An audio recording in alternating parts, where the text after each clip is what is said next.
आज आप पार्ट 1 कहानी ईदगाह इसके पार्ट के सार के बारे में समझेंगे। मुझे उम्मीद है कि आपको ये समझ में आ जाएगा, तो प्लीज़ ध्यान से सुनिए इसे।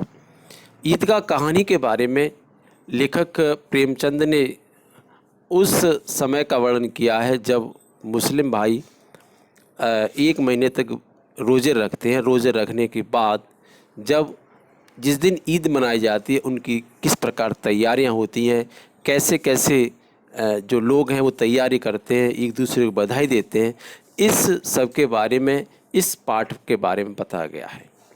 जब रमज़ान के पूरे 30 रोज़े के बाद जब ईद आती है तो कितना मनोहर सुंदर प्रभात होता है। वृक्षों पर कुछ अजीब हरियाली होती है, खेतों में कुछ अजीब रौनक सी दिखाई देती है, आसमान में कुछ लालिमा दिखाई देती है। ऐसा लगता है देखो आज का सूर्य देखो कितना प्यारा है, कितना शीतल है, मानो संसार को ईद की बधाई दे रहा है। गाँव में कितनी हलचल है, लोग ईद गाह जाने की तैयारी करते हैं। किसी के कुर्ते में बटन नहीं है, पड़ोस के घर में सुई धागे लाने का दौड़ा जा रहा है, किसी के जूते कड़े हो गए हैं, उनमें तेल डालने के लिए तेली के घर भागा जाता है। जल्दी जल्दी बैलों को सानी सानी दे दें, ईदगाह से लौटते लौटते दोपहर हो जाएगी। 3 कोस का पैदल रास्ता, फिर सैकड़ों आदमियों से मिलना, ईद भेंट करना, दोपहर पहले लौटना, ये असंभव है, परंतु सभी प्रसन्न हैं। किसी ने 1 रोज़ा रखा है, वह भी दोपहर तक, किसी ने वह भी नहीं, लेकिन ईदगाह जाने की खुशी सबको है। हर कोई खुशी है, प्रसन्न है। बड़े बूढ़ों के लिए होंगे, इनके लिए तो ईद है। रोज़ ईद का नाम रटते थे, परंतु आज वह ईद आ गई।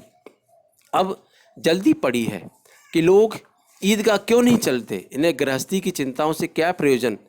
सेवइयों के लिए दूध और शक्कर घर में है या नहीं, इसकी भला किसी को चिंता नहीं है, ये तो खाएंगे ही सेवइयाँ। क्या वह जाने अब्बा जान क्यों बदहास चौधरी कायम अली के घर दौड़े जा रहे हैं। उन्हें क्या खबर कि चौधरी आज आंखें बदल ले तो यह सारी ईद मुहर्रम हो जाए। उनकी अपनी जेबों में तो कुबेर का धन भरा हुआ है, बार बार जेब से अपना खजाना निकाल कर गिनते हैं और खुश होकर फिर रख लेते हैं। आगे बताया है लेखक ने कि महमूद गिनता है 1 2 10 12, उसके पास 12 पैसे हैं। मोहसिन के पास 1 2 3 8 9 15 पैसे हैं। इन्हीं अनगिनती पैसों में अनगिनती चीज़ें लाएंगे, खिलौने, मिठाइयाँ, बिगुल, गेंद और जाने क्या क्या। सब बच्चे अपनी अपनी तैयारी से लगे हुए हैं। सबसे ज़्यादा प्रसन्नता तो उस हामिद को है जो 4-5 साल का गरीब सूरत दुबला पतला लड़का है, जिसका बाप गत वर्ष हैजे की भेंट हो गया है और माँ न जाने क्यों पीली होती होती एक दिन मर गई और किसी को पता न चला क्या बीमारी है। कहती तो कौन सुनने वाला था। दिल पर जो बीतती है वो दिल ही में सहती, और जब न सहा गया तो संसार से विदा हो गई। अब हामिद अपनी बूढ़ी दादी अमीना की गोद में सोता है और उतना ही प्रसन्न है। उसके अब्बा जान रुपए कमाने गए हैं, बहुत सी थैलियाँ लेकर आएंगे। अम्मी जान अल्लाह मियाँ के घर से उसके लिए बड़ी अच्छी अच्छी चीज़ें लेकर गई हैं। हामिद प्रसन्न है। आशा तो बड़ी चीज़ है, फिर बच्चों की आशा, उनकी कल्पना तो राई का पर्वत बना देती है। हामिद के पाँव में जूते नहीं हैं, सिर पर एक पुरानी दुरानी टोपी जिसका गोटा काला पड़ गया है, फिर भी खुश है, प्रसन्न है वो है। जब उसके अब्बा जान थैलियाँ और अम्मी जान नियामतें लेकर आएंगी तो वह दिल के अरमान निकाल लेगा। तब देखेगा महमूद, मोहसिन, नूरे और सम्मी कहाँ से उतने पैसे निकालेंगे। यह विचार उसके मन में बार बार आ रहा है। लेकिन अभागिनी अमीना अपनी कोठरी में बैठी रो रही है। आज ईद का दिन और उसके घर में दाना नहीं। आज आबिद होता तो क्या इसी तरह ईद आती और चली जाती। आबिद का मतलब है हामिद के पिता का। इस अंधकार और निराशा में भी डूबी जा रही है। किसने बुलाया था इस निगोड़ी ईद को। इस घर में उसका काम नहीं, लेकिन हामिद, उसे किसी के मरने जीने से क्या मतलब। उसके अंदर प्रकाश है, बाहर आशा। विपत्ति अपना सारा दलबल लेकर आए। हामिद की आनंद भरी चितवन उसका विध्वंस कर देगी। हामिद भीतर जाकर दादी से कहता है, तुम डरना नहीं अम्मा, मैं सबसे पहले आऊँगा, बिल्कुल मत डरना। गांव से मेला चला, और बच्चों के साथ हामिद भी वहाँ जा रहा था। कभी सबके साथ दौड़कर आगे निकल जाता है, कभी पेड़ के नीचे खड़ा होकर सबका इंतज़ार करता है। सब धीरे धीरे चल रहे हैं, परंतु हामिद के पैरों में तो जैसे पर लग गए हों। वो कभी थकता नहीं है। शहर का दामन आ गया, सड़क के दोनों ओर अमीरों के बगीचे हैं, पक्की चारदीवारी बनी है, पेड़ों पर आम लीची सब लगे हुए हैं। कभी कभी कोई लड़का कंकड़ मारकर आम पर निशाना लगाता है। माली अंदर से गाली देता हुआ निकलता है और लड़के वहाँ से कूद फांद करके फलांग करके खूब हंस रहे हैं। माली को कैसे उल्लू बनाया, आगे निकल जाते हैं। इस प्रकार से वे चलते चलते घनी बस्ती आने लगती है। ईदगाह जाने वालों की टोलियाँ नज़र आती हैं उसे।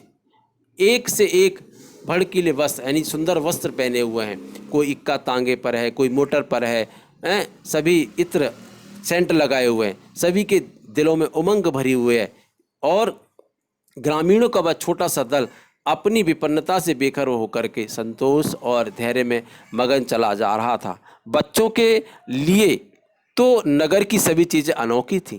जिस चीज़ की ओर ताकते ही न रह जाते और पीछे से बार बार हॉर्न बजा की आवाज़ आ रही थी। न चेतते हामिद तो मोटर के नीचे जाते जाते बचा, क्योंकि वह उसे उत्साह था, वो भागम भाग करेगा था। लेकिन अचानक ही ईदगाह नजर आता है। ऊपर इमली के घने वृक्षों की छाया देखी। नीचे पक्का फर्श है जिस पर जाजिम फर्श बिछा हुआ है और रोजेदारों की पंक्तियां एक के पीछे एक न जाने कहाँ कहाँ चली गईं। पक्की जगत के नीचे तक जहाँ जाजिम भी नहीं है वहाँ भी लोग कतारों में खड़े नजर आते हैं। आगे जगह नहीं है। यहाँ कोई धन और पद नहीं देखता। इस्लाम की निगाह में सब बराबर हैं। इन ग्रामीणों ने भी वजू किया, हाथ पैर धोए और पिछली पंक्ति में खड़े हो गए। कितना सुंदर संचालन है, कितनी सुंदर व्यवस्था है। लाखों सिर एक साथ सिजदे में झुक जाते हैं, फिर सब के सब एक साथ खड़े हो जाते हैं, एक साथ झुकते और एक साथ घुटनों के बल बैठ जाते हैं। कई बार यही प्रक्रिया होती है, जैसे बिजली की लाखों बत्तियां एक साथ जल जाती हैं और एक साथ बुझ जाती हैं। यही क्रम चलता रहे। कितना अपूर्व दृश्य था, जिसकी सामूहिक क्रियाएं विस्तार और अनंत हृदय को श्रद्धा, गर्व और आत्मानंद से भर देती हैं। मानो भ्रातृत्व का एक सूत्र इन समस्त आत्माओं को एक लड़ी में पिरोए हुए है। नमाज खत्म हो गई। लोग आपस में गले मिलते हैं। सब मिठाई खिलौने की दुकान पर धावा बोल देते हैं, वहाँ पर पहुँच जाते हैं। लेकिन गांव के जो लोग हैं उनका दल भी वहाँ पहुँच जाता है। बालकों में कम उत्साह नहीं है। ये देखो हिंडोला है यानी झूला है, 1 पैसा देकर जाओ। कभी आसमान पर जाते हुए मालूम होंगे, कभी ज़मीन पर गिरते हुए। चरखी है, लकड़ी के हाथी, घोड़े, ऊँट छड़ों से लटके हुए हैं। 1 पैसा देकर बैठ जाओ और 25 चक्करों का मज़ा ले लो। महमूद और मोहसिन, नूरे और सम्मी इन घोड़ों और ऊँटों पर बैठते हैं। हामिद दूर खड़ा है। 3 ही पैसे तो उसके पास हैं। अपने कोष का 1/3 जरा सा चक्कर खाने के लिए वह नहीं दे सकता। खिलौने के बाद मिठाइयाँ आती हैं। किसी ने रेवड़ियाँ ली, किसी ने गुलाब जामुन, किसी ने सोन हलवा। मज़े से सब खा रहे हैं, लेकिन हामिद सबसे अलग है। अभागे के पास 3 पैसे हैं, क्या नहीं कुछ लेकर खाता? ललचाई आंखों से सबकी ओर देखता है, परंतु मिठाइयों के बाद कुछ दुकानें लोहे की चीज़ों की हैं, कुछ गिलट और कुछ निकली गहनों की। लड़कों के लिए यहाँ कोई आकर्षण न था। सब आगे बढ़ते हुए चले जाते हैं। तब हामिद एक लोहे की दुकान पर रुक जाता है। कई चिमटे रखे हुए थे। उसे ध्यान आता है दादी के पास चिमटा नहीं है। तवे से रोटियां उतारते तो उसके हाथ जल जाते हैं। अगर वह चिमटा जाकर दादी को दे देना तो वह कितनी प्रसन्न होगी। फिर उनकी उंगलियां कभी नहीं जलेंगी। घर में एक काम की चीज़ हो जाएगी। खिलौने से क्या फ़ायदा, व्यर्थ में पैसे खराब होते हैं। उसने दुकानदार से पूछा, यह चिमटा कितने का है? तो दुकानदार ने कहा, उसकी ओर देखते हुए बोला, और कोई आदमी साथ न देकर कहा, यह तुम्हारे काम का नहीं है जी, बिकाऊ है कि नहीं? बिकाऊ क्यों नहीं है? और यहाँ क्यों लाद लाए हैं? तो बताते क्यों नहीं? क्या पैसे का है? 6 पैसे लगेंगे। हामिद का दिल बैठ गया। ठीक ठीक बताओ। ठीक ठीक 5 पैसे लगेंगे। लेना हो तो ले लो, नहीं तो चले जाओ यहाँ से। हामिद ने कलेजा मजबूत करके कहा, 3 पैसे लोगे? यह कहता हुआ आगे बढ़ गया कि दुकानदार की घुड़कियाँ न सुने, लेकिन दुकानदार ने घुड़कियाँ नहीं दी, बुलाकर चिमटा दे दिया। हामिद ने उसे इस तरह कंधे पर रखा मानो बंदूक है और सांस से अकड़ता हुआ संगियों के पास आया। 11 बजे सारे गांव में हलचल मच गई। मेले वाले आ गए। मोहसिन की छोटी बहन ने दौड़कर भिश्ती उसके हाथ से छीन लिया और मारे खुशी के जो उछली तो मियाँ भिश्ती नीचे आए और सुरलोक सुधार गए। इस पर भाई बहन में मारपीट हुई। दोनों खूब रहे। उनकी अम्मा शोर सुनकर बिगड़ी और दोनों को ऊपर से दो तो चांटे और लगाए। अब मियाँ हामिद का हाल सुनिए। अमीना उसकी आवाज़ सुनते ही दौड़ी और उसे गोद में उठाकर प्यार करने लगी। सहसा उसके हाथ में चिमटा देखकर वो चौंक गई। यह चिमटा कहाँ था? मैंने मोल लिया है। क्या पैसे में? 3 पैसे दिए। अमीना ने छाती पीट ली। यह कैसा बेसमझ लड़का है कि दोपहर हुआ, कुछ खाया न पिया, लाया क्या? चिमटा।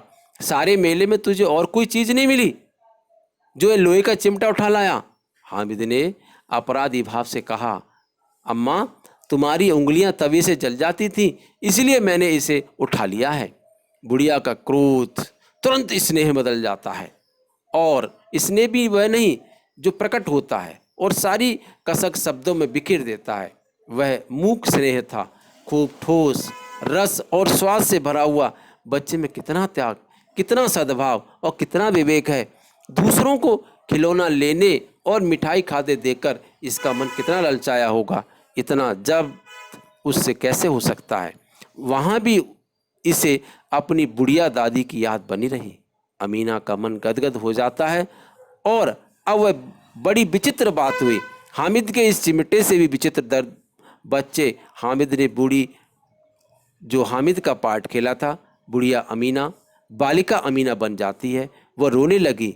दामन फैलाकर हामिद को दुआएं दी जाती है और आंसू की बड़ी बड़ी बूंदें गिरती जाती थी। हामिद इसका रहस्य क्या समझता? उसको इसके रहस्य के बारे में नहीं पता था। तो बच्चों, आज मैंने आपको ईदगाह कहानी में रोजे रखने के बाद जो दृश्य होता है और एक ऐसे बालक की जो आर्थिक रूप से कमज़ोर है, उसकी समस्या के बारे में आपको समझाया है। मुझे उम्मीद है कि आपको ये समझ में आ गया होगा। धन्यवाद।